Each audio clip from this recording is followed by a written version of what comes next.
Welcome to another edition of Anglican Unscripted. This is episode 900. I'm Kevin Kallsen. I'm George Conger. Today is February 7th, 2025.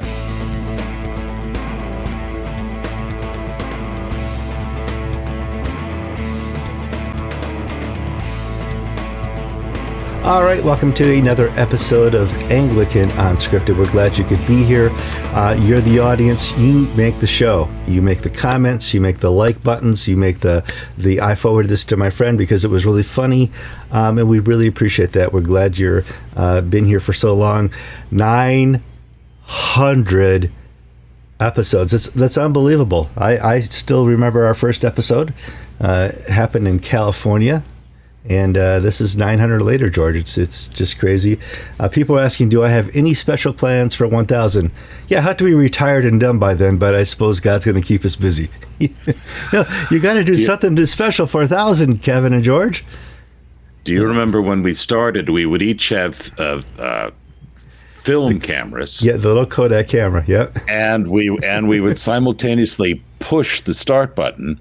And then what would happen is I invariably would knock the camera askew after having pushed the start button. So you'd get an hour's talk with just my ear showing or something. Mm-hmm. And then it would take hours to upload and hours to, oh my goodness. Technology is just zooming. Kevin and George, you're so good. Well, we're good because of all the practice. There's 900 episodes on tape. We probably have 950 attempts at recording Anglican Unscripted. So we appreciate your help and support. If you want to give us a little money this month, that would be great, so we can buy some more equipment. Want to get George and I some new cameras eventually. I'm still using my old iPhone here, but whatever works, it works. But over time, you can tell the quality has improved. Not us. But we got better cameras, better audio. But boy, the face is drooping. I lost a lot of weight. I got hair now because it's so darn cold here in Maryland. And George, you got old too, but you don't got gray hair.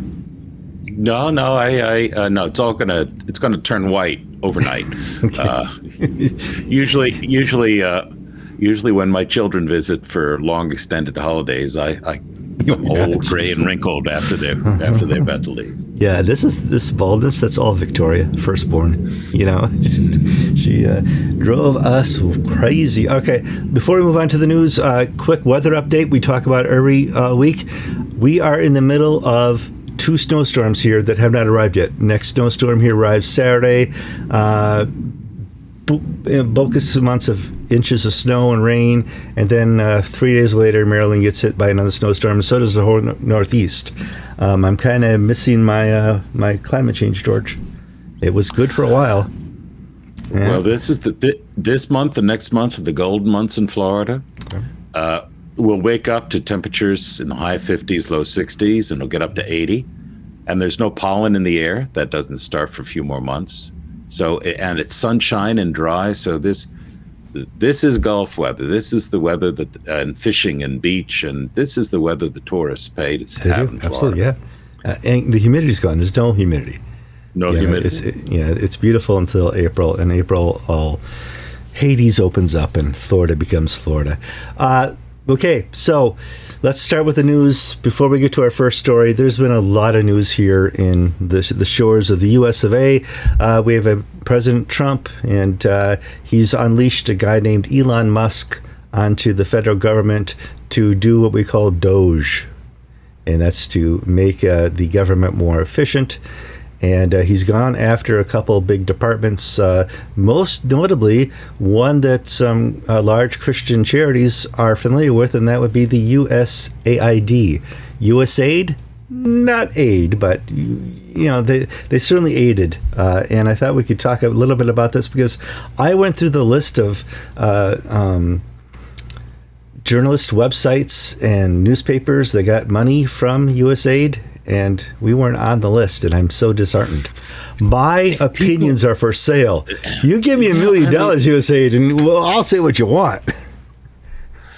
Yeah, we are willing to be bought, but God. nobody feels it's worthwhile to spend the money on us. That's just disappointing. I mean, more people watch Joe Rogan than any program on CNN combined. But he also makes more money than anybody on CNN combined. And in that reality, they were paying off the old media. New York Times, Political, all these people who got money. I am willing to make up for that, George. We are offering, one time only, in episode 900, called the $10,000 subscription. If you want to help out and get a higher level of news than we provide the normal person, you can send me a check for $10,000 and you are part of the subscription level VIP of Anglican TV, actually, because Anglican Unscripted is not a registered 501(c)(3) Anglican TV is. We're just a subsidiary. So, in as such, you send your checks and you will be VIP. Please sign the check this time. Those of you who have little jokes and just send me the $10,000 checks unsigned, that's not helping. That's just teasing me.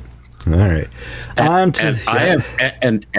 I've spoken to our friend Gavin, and he's willing to get some indulgences from his Catholic friends. Love it. If you believe in purgatory, we can get time knocked off your sentence. Time off. All right. Well, we talked last week about Calvin Robinson. If you don't know, he's was and has resigned from the GB. What's the TV station he was with? Well, he was fired. But for insubordination by the GB news cable channel, and in the UK. All right. So we talked about his latest run-in here with the ACC, which is the Anglican Catholic Church that resides here in America. And because of our programming and the stuff we put out there, the Anglican Church has responded to our story and what's been going on. They put out a press release saying that Calvin was told not to do any political or media work, but focus on his parish. Okay, and we kind of alluded to that. You're hiring Calvin Robinson here, wonderful apologetics, great communicator, a man gifted in so many ways to lead a parish. You do know who you're hiring? And they said, yes, we did know who we were hiring. We gave him these rules. And so, okay, good. They also said he has received several warnings, but he ignored them. Okay. We have two films running on the same screen. Two stories, two films, movies showing on the same screen. The fact patterns really aren't that difficult. It's just it doesn't seem to be any communication that I'm aware of between Calvin Robinson and Mark Evelyn, the senior bishop of the Anglican Catholic Church. Mm-hmm. Evidently, the ACC felt the need to give a more detailed response, their side of the story. Because to be frank, the way they handled it as a media event was poor. And it left Calvin looking injured and unfairly persecuted, which Calvin believes, victimized, that Calvin was the victim here. Well, the ACC feels they're the victim. And they put out a long, detailed statement saying that, they took Calvin on a chance from the Nordic Catholic Church because he told them he wanted to come to the United States. And the ACC then went on to say, and Calvin didn't tell the Nordic Catholic Church that he wanted to go to the U.S. So this came as a shock to them when Calvin moved to this side of the Atlantic. And he was given a parish in Grand Rapids, Michigan. But he was told, we want you to put your time and effort into this parish. It's one thing to do a George and Kevin level of stuff where you can do it on top of your regular work. But if it becomes distracting to your regular work, we don't want you to do that.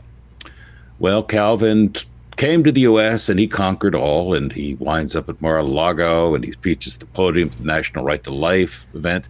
Calvin is a gifted speaker. Very gifted, yes. He is a wonderful Christian apologist. However, if I were to offer advice to Calvin, I said you could work on learning how to take direction from. Your boss is better. Because True, but his bosses at the ACC felt that he was being deliberately insubordinate and provocative. So now it has been raised the fact that, well, there's some retired ACC priests on Facebook who are complete utter nut jobs with their Trump derangements. I mean, really allegedly. Okay, we're not going to get sued into oblivion here. Really allegedly. Okay. Well, we're not going to mention their names. So it wasn't so much a political litmus test that the ACC allows liberals to get away with murder, but they hammer conservatives. Mm-hmm.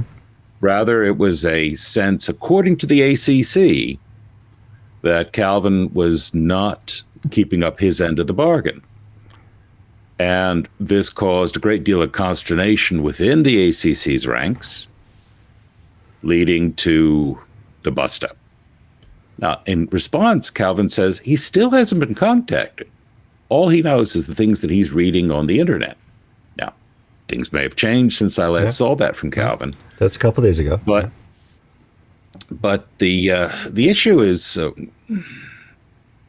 where does he go from here? Yeah, I mean, where do you take such a talented person in apologetics and work him into a church environment? We talked about this last week.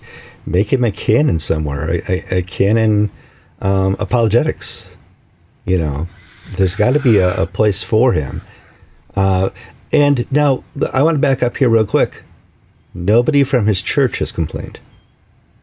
Right. The parish seems just loved him. Loved him.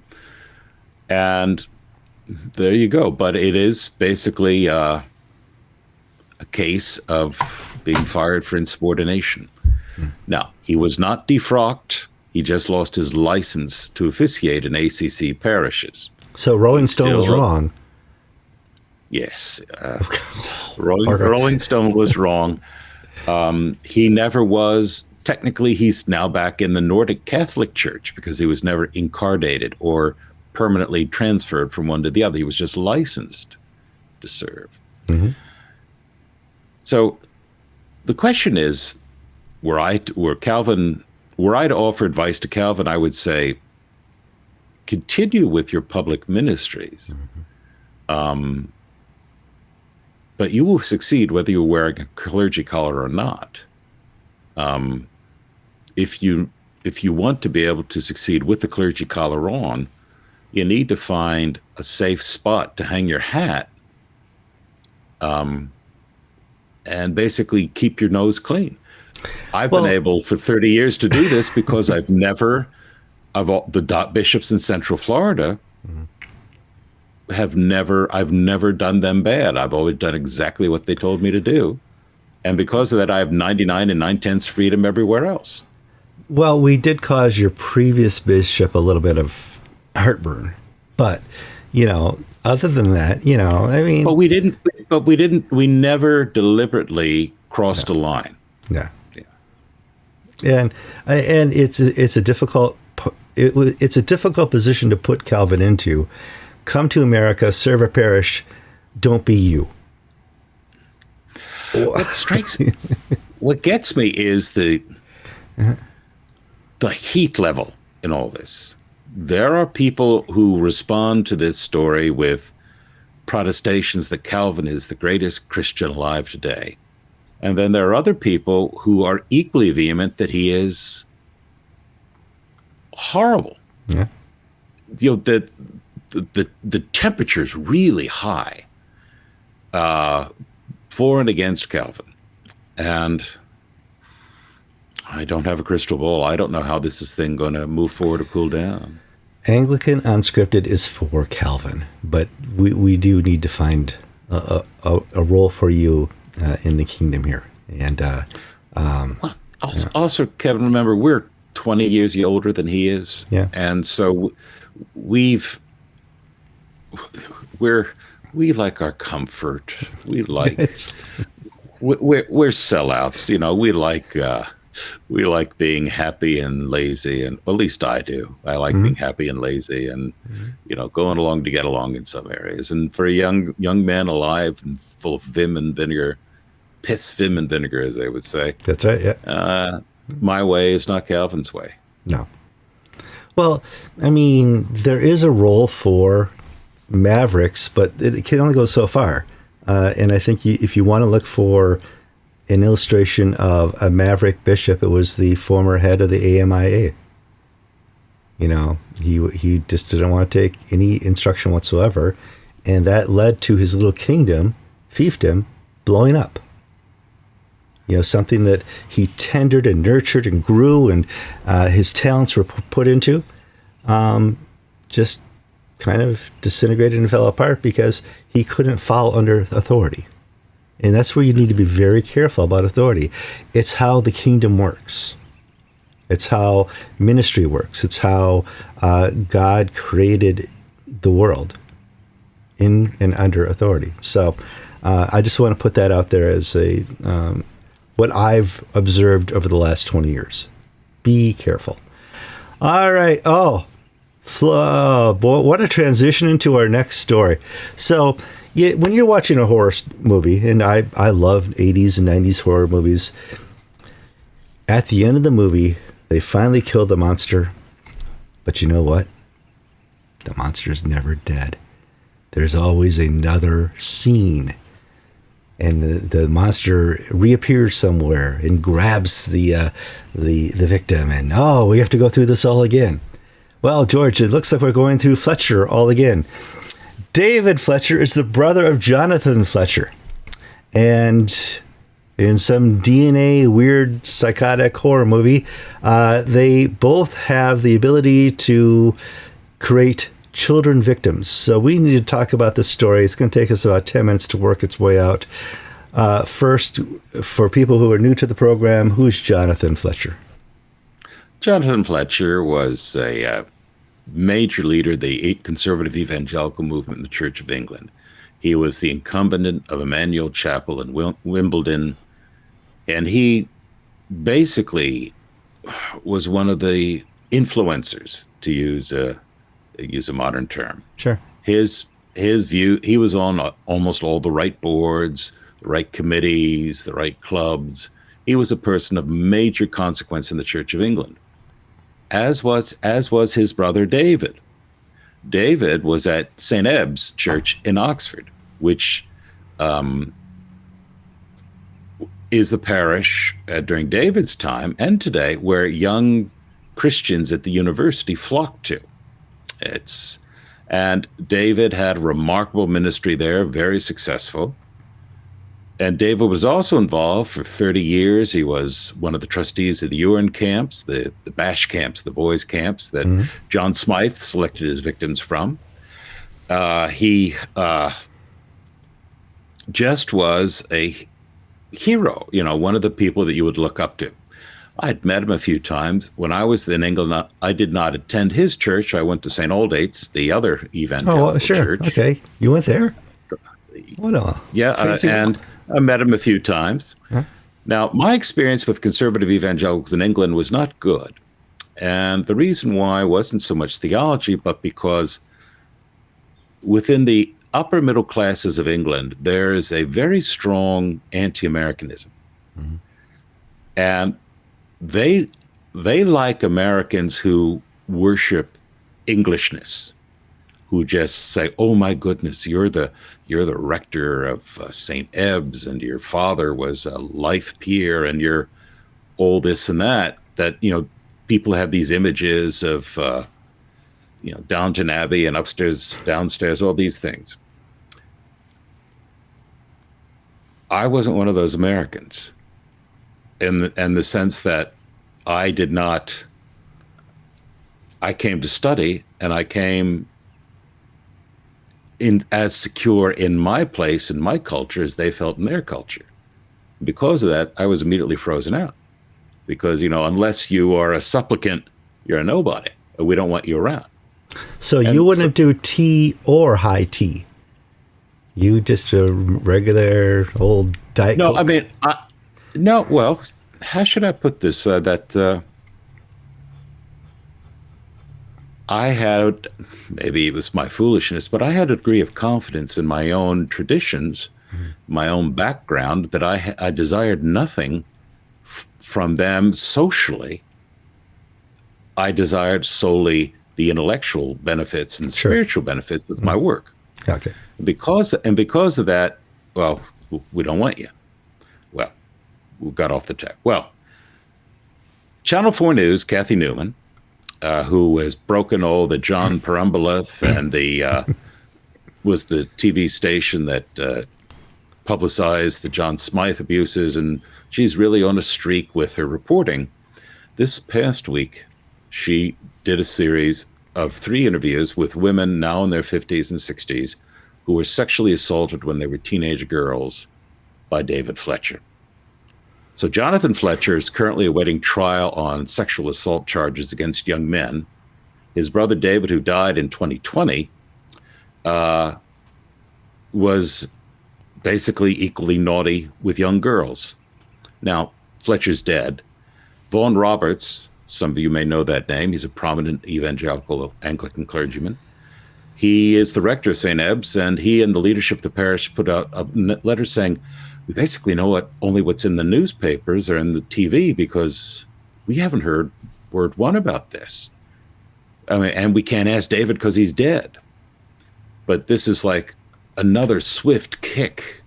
It is, in the Anglican establishment in the UK. I mean, I've never heard a rumor to this David at all. Mm-hmm. I didn't know David existed until reading this report. And so, it is swift. But, of all the stuff coming out of the Church of England in the last, hard 6 weeks, nothing surprises me. I just, nothing. Here we go. Another one. It went through. This one obviously went way into the shadows, but here we have victims. They were interviewed, we teased this reporter for getting completely bamboozled by Jordan Peterson, but she does do good work. There's a saying: "Don't speak Arabic in the house of a Moor." That's right. Meaning, don't try to argue psychology with Jordan Peterson. You're not going to win. So you're telling me? No, I didn't say that. Mm-hmm. So the Church of England is now going through yet again another try. And here, sort of, if you want to connect the dots, Jonathan Fletcher over at Emmanuel Wimbledon molesting young men and boys. His brother David at St. Ebbe's and in Herefordshire molesting young girls. David was the one criticized in the Macon report about John Smyth, for covering up the abuses perpetuated on the boys who attended the Ewern camps, which Fletcher was a director of for almost 30 years. This is all turning in one gigantic blob. I mean, we'll just have to call it the David Smyth case. Just put them all one person together. It's just horrendous. It is, And these are my least favorite stories to report on Anglican Unscripted is where we have sexual victims. Sadly within the church, in the American church, the English church, the church worldwide, we create these left and right, George. So, some people talk to me about these who've had no experience with any of these sort of abuse things. They say, well, how could these things happen? Mm-hmm. Well, listening to the 3 women who were interviewed by Kathy Newman, what they all had in common was a general look. They were once blonde and slim and this and that. But they all had bad home lives, no male father figures. So that Fletcher was able to step in and become a pseudo figure of parental authority. And this is what both brothers did, one with little girls and one with little boys, according to the different reports that have come out, that they would cultivate, groom these people who needed a strong male figure, whether they're a young boy or a young girl, And then after a certain point, once they had trapped them in their web, they would take advantage of them sexually. And the comment made by everybody in this is that we were just too ashamed to ever say anything. Who's going to believe me when this very powerful, charismatic figure everybody loves him and they worship him, yet I know what he did to me. Nobody believed me. Jonathan Fletcher's victims and David Fletcher's victims, allegedly, they're alleged victims, both make this same claim of being groomed and being preyed upon psychologically. Maybe that's why Fletcher wouldn't give me the time of day 30 years ago. Who knows? Who knows? Because I mean, there's a lot wrong with me, Kevin, but one of the things I've never been is insecure. So, no, not me either. I have very thick skin. A lot of times people put in the comments some very nasty things about Kevin or George, and whatever. If it helps you express yourself, go for it. But so. Here we find ourselves, I didn't use in a such, here we find ourselves in an area of a church where can any of this be redeemed? Can the Church of England come back from this? I mean, every day in the news, there's another report of something that just one of these things should take down a church. But this is repeated every week now. This isn't, Well, this sort of takes us out of the story order, but I just mentioned General Synod starts on Monday. Yeah, that should be next.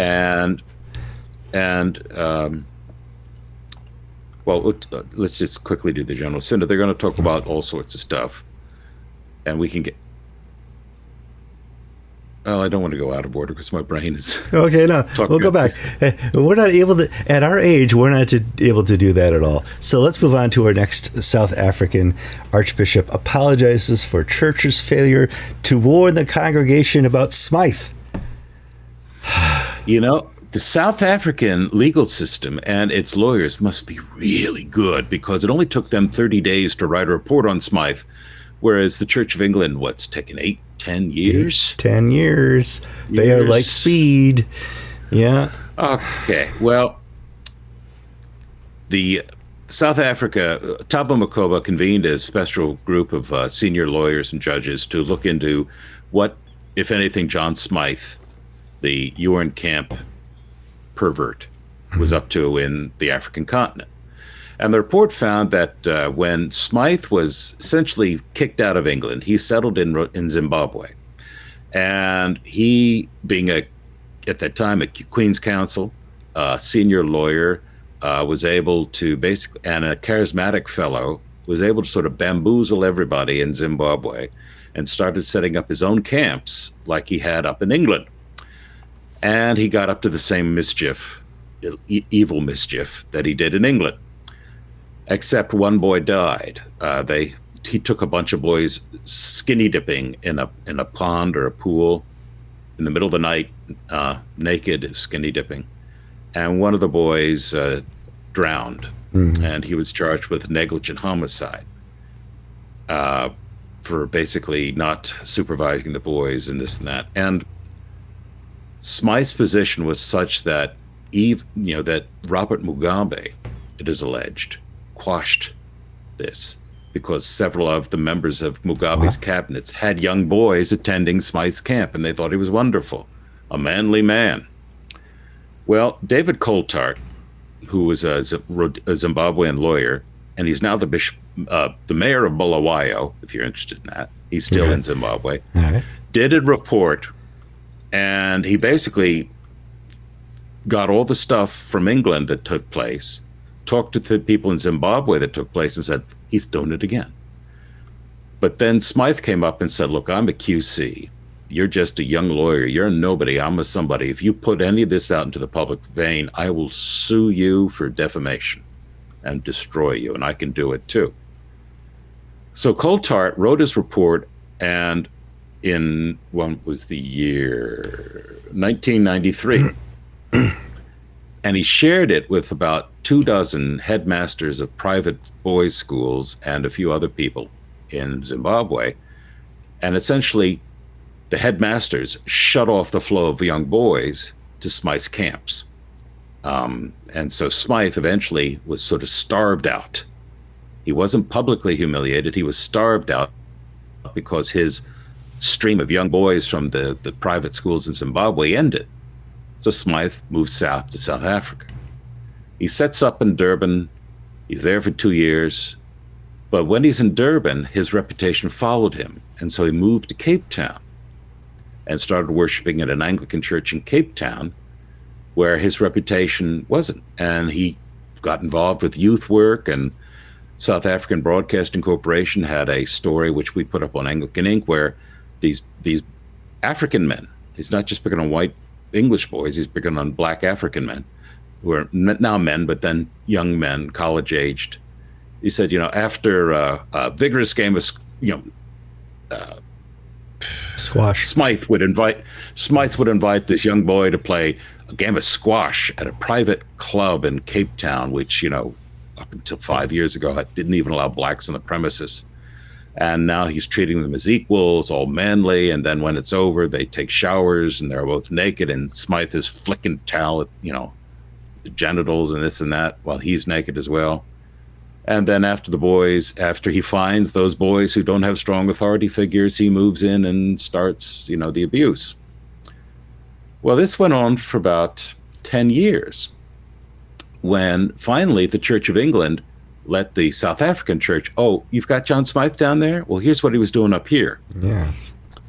And the South Africans said, And Smyth solved their problem by going to an independent, non-denominational church. And he was active in doing the same things there. Smyth finally died 2017, 2018. And there were rumors in South Africa. Peter Lee, the former Bishop of Christ the King, he was from Northern Ireland. He went down to South Africa. He was part of that private school circle. He had heard rumors about Smyth, but nobody said anything official from the Church of England. Well, the long and short of it is that Archbishop Thabo Makgoba apologized for not telling the independent church where Smyth wound up after he was sort of forced out of the Anglican church in Cape Town, not telling him that this guy was a pervert. But Makgoba said it's taken the Church of England almost 10, 15 years to tell us that Smyth was a pervert. So our having not said anything for, until Smyth died, it's only half as bad as the Church of England. So as an aside, there have been some liberals in England saying we can now have an Archbishop of Canterbury from outside the Communion. Would it be great to have Thabo Makgoba? Sure. That train has just pulled out of the station, folks. You're not going to get Thabo because he's now guilty of the same things, though to not the same degree as Welby was, of knowing but doing nothing. I mean, I just sit here in bewilderment. How can a church recover from this? And one, maybe, two, I'm not sure, 3, 4, 5, 6 times, one after another. There's got to be a better way, and the Church of England may not be that way. All right, well, we're done in Africa. No, we're still in South Africa. Yeah, I know. But we're out of the Anglican Church. I know. Well, we're in South Africa. We're still on the Smyth case? Or you want to move on? Now we're now basically Trump moving to Donald Trump. But here we get back to Trump and USAID. I wanted to save this for the $10,000 level pro subscriber. This is really good stuff.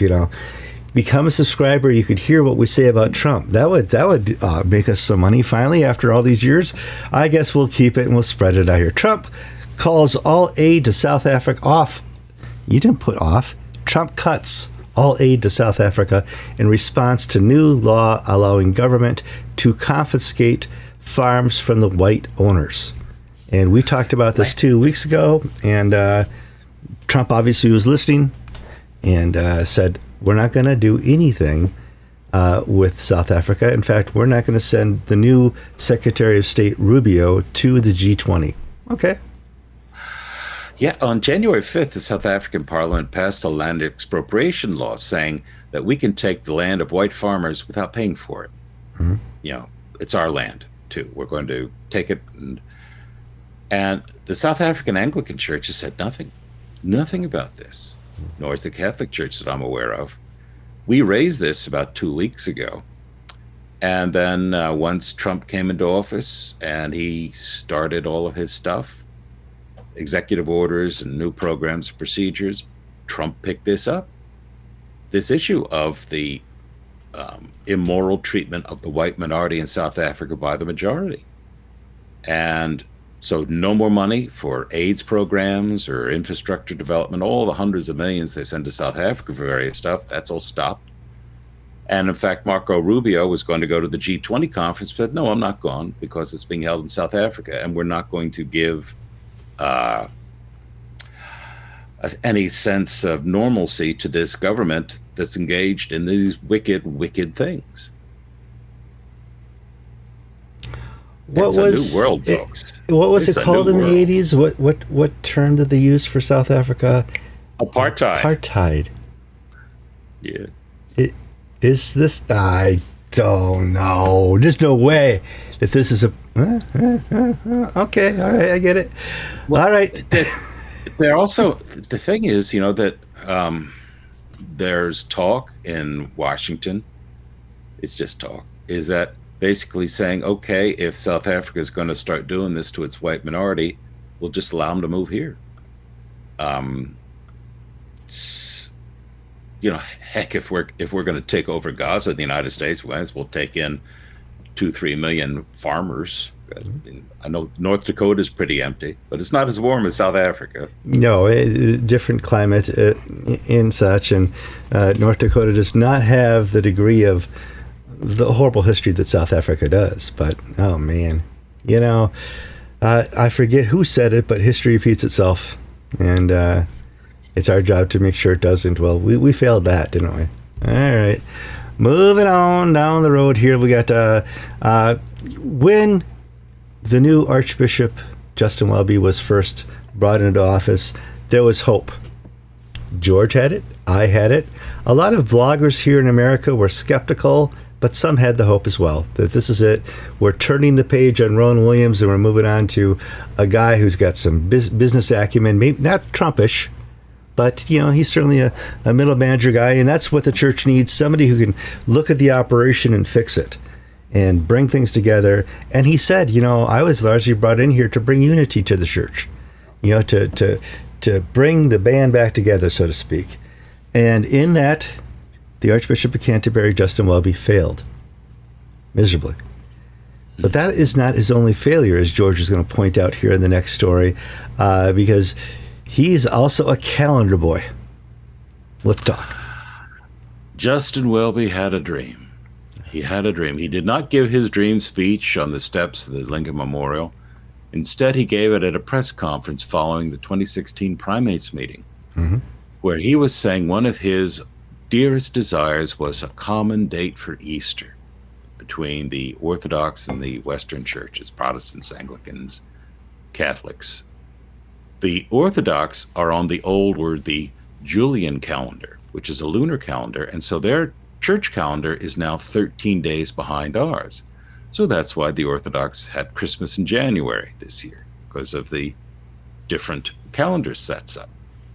And at this press conference, Welby said that he is working closely with Francis on this, and it was his hope that within, quote, 5 or 10 years, we'll have a common date for Easter for the first time since the separation, 1054, when the Orthodox and the Catholics split. Well, it's not going to happen.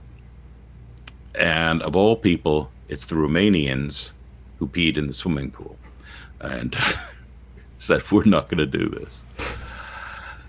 The Ecumenical Patriarch Bartholomew is all in for it, but the Romanians put out a statement, which we put up on Anglican Inc., and it's saying that to have a common calendar, we have to call a pan-Orthodox council so that we collectively agree. It's no good if individual churches or individual leaders want to do it. We all have to take the same step together. And then the Anglicans would take it, the Catholics would take it, we'd all come to the same place. Well, right now, there is no possibility whatsoever of a pan-Orthodox council because of the war between Russia and Ukraine. Putin. It's all his Putin fault. problem. Or it's all Zelensky's fault. And because the Russians and the Ukrainians and Bartholomew, the ecumenical patriarch, and Kirill, the Russian patriarch, will not talk to each other, the idea that we can do something with the Catholics and the Anglicans about a calendar is just whistling in the wind. It's never going to happen. So come back in 100 years or so, and if things straighten out, we might talk about it then. Never say never. I mean, that should be something that's of the easiest things to do. Would not be a calendar adjustment be one of the easiest things to do in all of Christendom? We're not talking. Imagine, go ahead. Well, I mean, just imagine you're Justin Welby. In 100 years' time, you're placed in the history books. A common date for Easter would be something to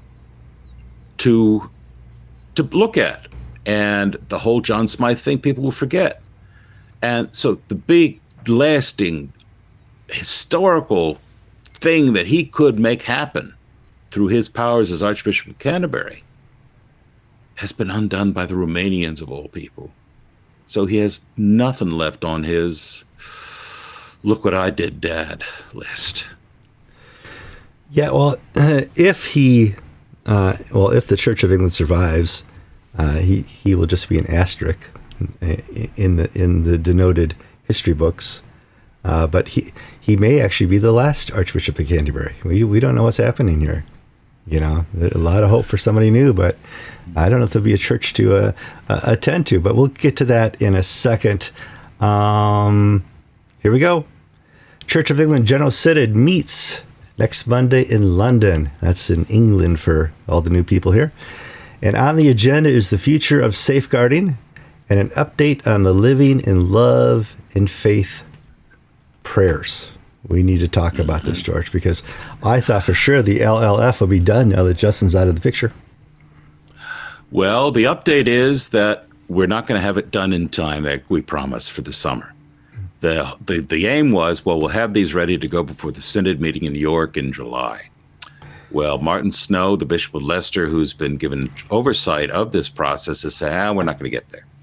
So there's going to be given a bit of an update, and it looks like, basically listening to the chatter, that without Welby's bullying hand, they're not going to be able to get the votes necessary.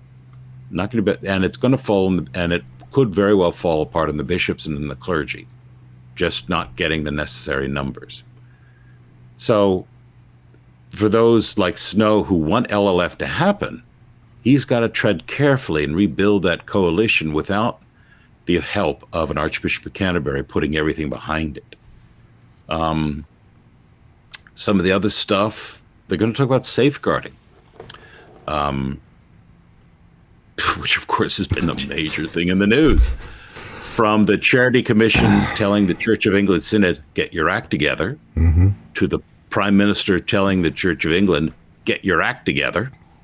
Because remember, the king is still the supreme governor of the Church of England, and his minister, the Prime Minister, can act in the king's name and basically shake everything up and do this if the Church of England doesn't get off the dime and do it.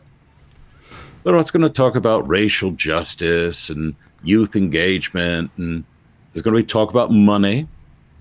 Several dioceses are running unsustainable losses, deficits that just can't make it. They're going to go under.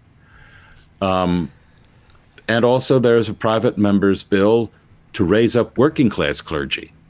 There's sort of a cry, we've had too many Jonathan Fletchers and David Fletchers. We need some good old salt of the earth Blue types to be class. Yeah. Yeah. Now, a friend of the show, Sam Margrave, who is a representative to the Synod, put forward a motion earlier in the week asking that Stephen Cottrell not be allowed to give the presidential address. He points out that there's a YouGov survey that says the Church of England has only 25% positive opinion or approval from the British public, English public. friends, that's worse than Kamala Harris, okay? Now, true, Parliament and the Prime Minister, Keir Starmer, and the Treasury Secretary all have lower approval ratings than the Church of England, but that is not something to boast of. Okay? Well, hold on. After the last 6 months, if I were the Church of England and I still had 25% popularity, I would be boasting of it. Holy cow, people still love us after all we've screwed up. Margrave also makes the point that Cottrell was intimately involved in the whole Perumbalith, the Bishop of Liverpool fiasco. Yeah. Cottrell made him first an archdeacon, then a suffragan bishop in his diocese in Chelmsford. So he's had Perumbaliths back for years. He knew about the complaint of sexual misconduct and allowed Perumbalith to go forward to be considered for Bishop of Liverpool. And then there has been a whistleblower on the Crown Nominations Committee for Liverpool. Now, normally you must not repeat any of this stuff, but this woman, it's identified as a woman, who was on this Crown Nominations Committee to select a new bishop for Liverpool, was so livid by the behavior of Cottrell and Stephen Croft, the Bishop of Oxford, that she broke her vow of silence. Evidently, the vote was 10-4 to allow him to accept him.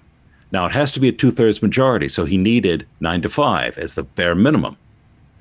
And a vote was taken 10-4. Cottrell said, well, why don't we all go take a break and use the ladies' room and come back and vote again. 10-4. And then Cottrell, it is claimed, bullied the members of the committee. And people said, well, he's got a problem with safeguarding. It's not, he did his little safeguarding review and check-in, and he doesn't understand safeguarding. He's not, with all the problems we've had, we need somebody who knows what he's talking about with safeguarding. Cottrell said, he'll pick it up as he goes along, or words to that effect. I'll vouch for him. Then Stephen Croft, who was acting on behalf of the Archbishop of Canterbury, he then chimes in and says, give him a chance, and bullies these people. Now, people say, oh, how does they know? Because the vote's secret. Well, everybody knows, okay? And if you want to go into the deep details, Andrew Goddard has a piece that was on the Suffiso website of Ian Paul, which we've reprinted on Anglican Ink, that goes into the details. But the long and short is Cottrell and Croft used their offices to push forward their man, even though they knew there were safeguarding skeletons in the closet. And this is what Cottrell did with David Tudor, the priest who was found guilty but released on a technicality for sexual misconduct charges. Cottrell knew about it, but still gave him preference as a honorary canon and as a training victor. So the lessons learned is that one rule for Cottrell's friends, another rule for everybody else. That safeguarding is not a serious concern for the leaders of the Church of England. It's only a concern when they can weaponize it against somebody they don't like. It was a concern for the Crown Nomination Committee. Yes. Okay, and they said he has failed at this, and we feel that it would not be safe for us to put him forward. It would be a mistake. And they voted against. They didn't vote against it. They did not vote for him, and they were forced. Their hand was forced. Look what happened. We had a little. Kevin and I had a little back and forth with the Diocese of Liverpool yesterday and today. After Perumbalith put out a letter denouncing his resignation, and then he went on to Facebook and wrote a very long statement, which I would call unwise. It was everybody's fault but his own. Okay, it happens. It happens. He was tried by jury, tried by this, by that. Okay, and Anglican Ink takes this public document. It's on Facebook, for goodness sake. There's no expectation of privacy with Facebook. Now, people may not look at your pages, but that's not the same thing as that you have a right to privacy on Facebook. So we put this up, and a day or two later, I get an email. Kevin and I get emails from the diocesan assistant secretary saying, please take it down. He doesn't work there. What do you mean take it down? What? And I wrote back saying, because I thought about this, and I said, to myself, if Perumbalith was making the request, if he said, "Oh, I really was stupid. I shouldn't have written this, making me look dumb. Life is bad enough. Could you just take it down? There's no news value." And stop right there. I can think of a dozen times we've honored that request, if not more. That taking down stupid things, we do it all the time. If it's a person requesting, the person who wrote it did it. Yes. Yeah. In other words, the diocese asking, to me, was an indication that the Church of England is basically sweeping up the mess. Yeah. If Perumbalith would ask, look, if the diocese can find Kevin and George, then Perumbalith can find Kevin and George. Yeah. And I said, I prayed about this. I said, no. And I gave an example of, we removed some stories about a former C of E vicar who had some problems, who went to the United States, and years have passed, and he's trying to restart things. And he said, George, Kevin, there are these stories out there that was the old me, and I've changed, they're harming me from finding new work in another denomination in the United States. Could you take them down? Because if you Google my name, you're the first stuff that comes up. And I said, okay, because it's been several years since we wrote these stories. Mm-hmm. I felt badly for a guy, and sometimes you need a chance to be forgotten and start fresh. In the internet world, which is very difficult. In the internet world. Yeah. Yeah. But I said to the Diocese of Liverpool, I said, it's too soon. First off, he needs to be the asking. When you ask, that's not the same thing. And second, it's too soon, because what his statement does is it fills out completely who this fellow was. You read it for yourself, and why he basically was forced out of his job. It's totally unfit based upon what he wrote, in my opinion. Now, if Perumbalith asks me in a month, 2, 3, 4 months' time, could you take it down? It upsets my wife. I don't think Kevin and I would have a problem with that. But to be told by the diocese to do it now because we're trying to get over this scandal, I'm sorry. That's not good enough for me. Well, I mean, it was 3 or 4 years ago. I used to always go and videotape the Anglicans for Life event every January that they held in D.C. And one of the speakers there had lost his job after I had posted one of his videos. He didn't lose the job because of the video I posted, where he spoke predominantly about pro-life, but he wanted to find a new job. And he goes, Kevin, I'm not denying that I'm pro-life and all that, but no matter where I type my name in Google, which is the first thing an employer is going to do, the first thing that pops up is Anglican TV and a link to my video. And I would like to find something else. Could you pull that video down just for 1 month? And I said, yeah, I'll make it not public for a month, and allow you to get your job and have people search for your resume and not your videos. And of course we do that. Come on. We understand, in the world, not of the world, not in the world. We get it. So, all right, moving on to, okay, this is a great story. Friend of the show, person we've known for eons, it seems. Ashley Null is now no longer a priest, but a bishop. Still a priest and bishop. Still a priest. He is a bishop in North Africa. Not the story on my bingo card for the year. I thought for sure of all the stories we cover, Ashley Null would be in a research story, in a maybe a new book story, another Thomas Cranmer story. But I did not foresee him becoming a bishop in North Africa. I mean, way out of the realm of any story I thought we would do on Ashley Null. Let's give a quick update to the new audience. Who is Ashley Null? Ashley Null is probably Anglicanism's greatest historian, historical theologian. Yeah, absolutely. He is the expert on Thomas Cranmer. He's been working with Cranmer's notebooks and publishing them. He is as high a flyer as there comes in the Anglican intellectual world. Absolutely. He is a priest of the Diocese of Western Kansas, United States. Mm-hmm. Still Episcopal. The joke was he and I would be the only two Episcopalians at GAFCON conferences. And you were. And now I'll be the only one left. But Null was elected by the province of Alexandria, the bishops there, to have oversight for the Diocese of North Africa, which is Libya, Tunisia, Algeria, Chad, and one or two other places in the desert regions of Africa. Now, I have to tell you, Ashley, better you than me. I have been to North Africa. Sure. I've been to Egypt in the summer, and it's hot. And dry hot. You know, Chad, Libya, Tunisia, Algeria, they're hot. Now, did you know that our dear friend Ashley Null is also a chaplain to sports? He's a Olympian sports chaplain. I had no idea. I was looking up some research for the story, and I pulled up here that a guy our size, that's not an insult, that's just telling it how it is, has served Olympic athletes through the International Olympic Committee's chaplaincy program due to his focus on rigorous scholarship and pastoral ministry. That's cool. It gives me hope. Well, I'm annoyed because why can't we have more bishops like in the Episcopal Church like this?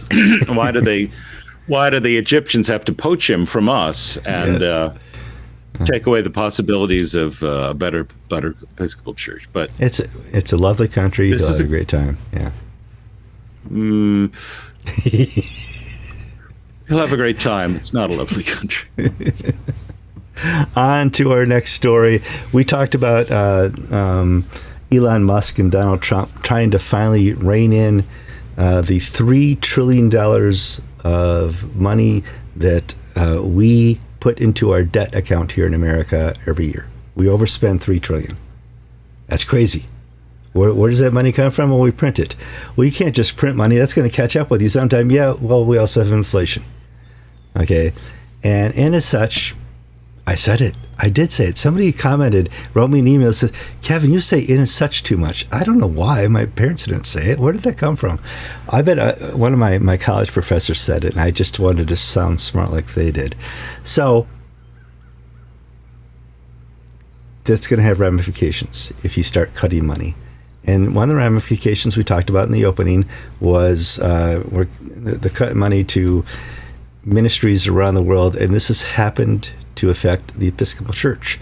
In an odd way, I did not see this on my bingo card because I got the wrong bingo card, but Presiding Bishop Sean Rowe has announced on January 31st letter that the Episcopal Migration Ministries is shutting down by February 14th, Valentine's Day here in America, following Trump's executive order. They're going to let go 22 staffers. That's a lot of people. How did they get that money to fund this, George? Well, the last year that we have numbers, I forget, it was 2022 or 23, the U.S. government, an agency called USAID, they might have been in the news lately. USAID, yeah. Gave the Episcopal Church $52 million for refugee resettlement. And when President Trump took office, he signed an executive order ending all the resettlement programs. And Episcopal Migration Ministries are paid so much per refugee they settle. So the incentive for Episcopal Migration Ministries is the more, the better. Mm-hmm. And now they're a small, Episcopal Migration Ministries are small potatoes, or compared to, say, Catholic charities or Lutheran ministries in this area, where we're talking hundreds of millions of dollars. But the Episcopal Church's refugee program has basically ended because there's no more money from the U.S. government. Now, there have been articles in some places like Not the Babylon Bee and other places that point out what a hypocrite that Marian Edgar Buddy is for attacking Trump over being money grubbing and this and that when she gets $52 million from the government. Well, she doesn't get it. No, this is a church agency that reports to the General Convention and the Executive Council. Mm-hmm. So yeah, the Episcopal Church gets money kicked upstairs from migration ministries, and now that's ended. And significant player in the Episcopal world is out of business. Essentially, they've just kept like 1 or 2 secretaries and one person to sort of finish out what they've got going, what's in the pipeline. But 22 of their staffers, everything going forward, it's done. It's over. And Sean wrote from the perspective, "Oh, what a shame! These wonderful people have lost their jobs. This or that." It's a little now. If your audience is people who've lost their job, it's a good thing to say. But if your audience is the wider American public, this stuff is incredibly popular. The cost cutting and all this stuff that the government's going through under its Doge program. Yeah, I mean, President Trump, populist president, he recently signed a executive order disallowing men from performing in women's sports or going to the women's locker rooms. And CNN said, "Hey, we're going to do a poll and show about how unpopular this is." Kevin, CNN, I just had a story idea. Okay, yeah. You contact Ashley Null, the Olympian chaplain, for his view on this. Sure, men and women's sports, yes. And seriously, if he's an Olympian chaplain and he's now a bishop, we got a story there that nobody else has picked up on. Inside story too. So all of a sudden, the CNN came back with the poll after calling 1,000 people the day before and found out that 80% of the people in America support Trump's executive order to ban men from competing in women's sports. And you know what was shocking? How shocked CNN was.